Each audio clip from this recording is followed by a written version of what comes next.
भाजपा, चुनाव आयोग, ED, CBI, इनका एक मिला जुला महागठबंधन देश के अंदर जो है वो चल रहा है।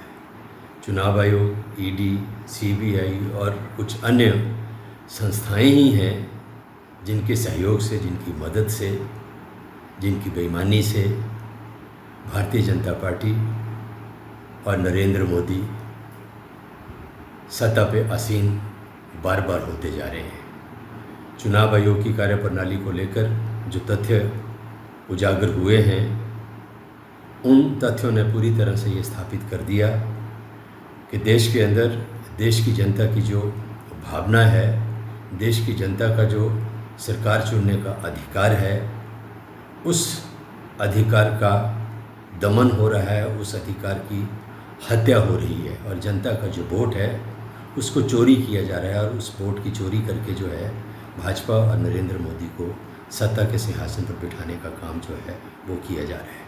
जो तथ्य उजागर हुए हैं, उन तथ्यों ने चुनाव आयोग जैसी संस्था, जिसके कंधों के ऊपर देश में लोकतंत्र को मजबूत करने की और ताकत देने की जिम्मेदारी है, उसकी बेईमानी को और उसके कार्यप्रणाली को पूरी तरह से बेनकाब किया है।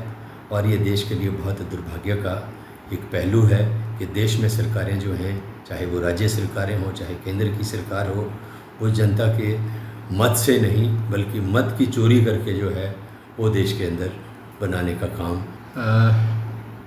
और जसवीर भाई कैसे हैं? ठीक है। हाँ,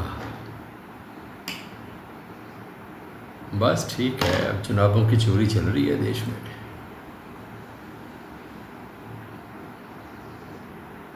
भ्रष्टाचार तो होता था, भाई कुछ लूटा जाता था, लेकिन अब वोट लूटे जा रहे हैं। क्या करें? चुनाव आयोग की कार्यप्रणाली ने तो देश की बदनामी कर दी। टी.एन. शेषन ने दुनिया को दिखाया था कि चुनाव आयोग क्या होता है, और वर्तमान में जो चुनाव आयोग हैं, इनकी कार्यप्रणाली ने चुनाव आयोग की छवि को तहस नहस कर दिया। क्या करें?